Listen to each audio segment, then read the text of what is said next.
Welcome back to Upper Michigan. Today we are going to give you a final look at the the end of the process. What am I trying to say here? Production, a look at the end of the production of apple cider here at Lakeshore Depot. But first, the staff, they're making their preparations for that. So we wanted to show you another look around the store, because while we did show you the grocery segment in the beginning of the show, there's another part of the store where you can kind of sit down, order a little something, get a kombucha on tap. Yeah, explain what else you have besides just the grocery. Yeah, so kind of, along with farmers market and grocery store, another component to our business is, cafe food service. And so, we make soups and things like that we heat and serve. Then we also have like an espresso machine to do coffee drinks, and, kind of really just try to, create a space where people can gather and sit and enjoy food together. And So the soups you make in-house, some of the other stuff you source from local businesses, or what's the combo there? Yeah, the soups, we make all those in-house, and kind of featuring ingredients from our store. And then we have breakfast burritos from 231 and kind of a variety of different pastries. We have hot cider that we offer during the winter months while we're pressing cider, and then also coffee drinks, and usually have a chai tea mix that we make in-house that we're out of at the moment. And Okay. yeah, ice cream. And then you can come in, and I see these refillable jugs. That's for kombucha? Yep. We have kombucha on tap, as well as some of our hard cider and mead. And then actually Superior Culture makes all their kombucha products in our kitchen back there. So that's a really cool relationship we have where, they've been really kind of pivotal in helping us to set up this space and kind of, share the resources of our kitchen, and really kind of helped lead us into the beverage production world too. And I mean, this truly is a community collaboration. Without the farmers, without these other business owners, you wouldn't have this shop, vice versa. Is this something that you're constantly working to do, working with other partners, finding other partners? What is your process of doing so? Yeah, definitely. Yeah, so our big goal is kind of just identifying and filling gaps in the food system, and providing more opportunities for new and small producers, and people to kind of enter the marketplace, try out products, and get to a point where they can scale that up and bring it into some of the larger stores around the area.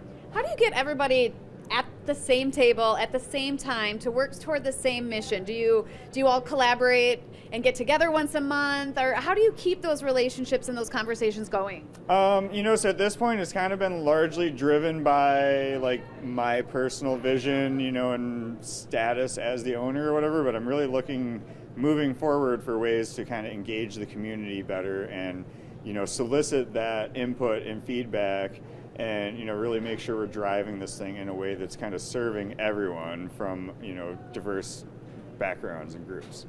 And I've really noticed the changes, from when you opened to today.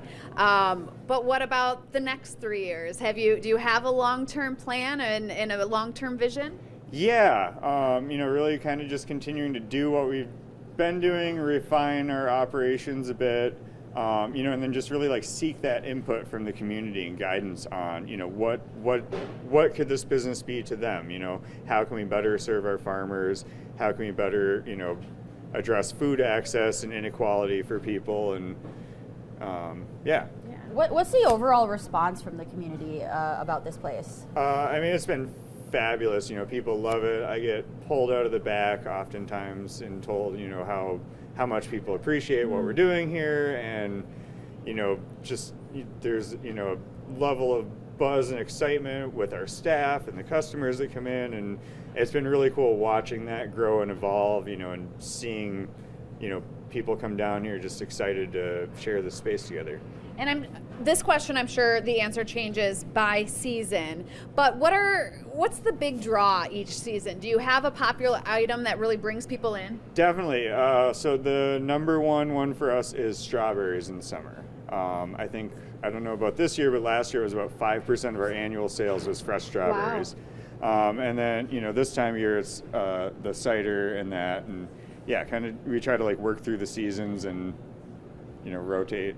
Yeah. Is there something you've been trying to get in your store that you haven't been able to acquire that you're working on, or something that people are asking for that you haven't been able to get your hands on? Canned tomatoes have been kind of, a sort of staple item that we haven't really been able to find like a local producer for. More produce. I think everyone wishes that we could grow bananas and mangoes in the UP. It's something we've thought about even doing, just existing here as a neighborhood grocery store, should we offer like bananas or lemons or a couple kind of staple items like that. Yeah. But we've really tried to keep our focus in the Midwest and, keep that money in our local economy. No lemon trees in the backyard? No, we can't come here. Weird. I know, super strange. I just want to touch one more time on the availability of assistance for shopping here, because there's such a stigma about shopping fresh, local, good food that it's too expensive, but you don't want to make it too expensive for people. No, and that's definitely a barrier for so many people, and the challenge there is that the farmers and food producers, have high costs and labor and all that goes into it. And so some of the incentive programs that we've been able to work with, like Double Up Food Bucks and the Michigan Farm to Family CSA program, really kind of flip the tables and, put that resource in people's hands as the form of a discount or something like that. It really swaps the tables on, makes local products more affordable than what they could get at a traditional grocery store. Definitely. And I know we have to take a break, but before we do that, I have one more question, because you mentioned canned tomatoes. You have a hard time finding them. Say in theory, there's somebody watching, they happen to be a producer of canned tomatoes. Should they contact you? Definitely, yeah. We're always kind of looking for new suppliers and relationships and, ways to support the community and, fill out our product offering. All right, wait, I have one more question before we go to break too. What are your hours of operation? We are open from 9 a.m. to 8 p.m. 7 days a week. Wow.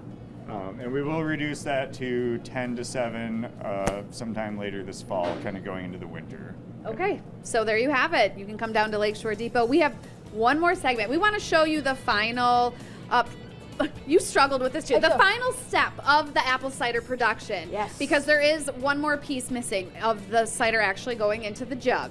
Yeah. So we're going to do that when we come back. We'll be right back.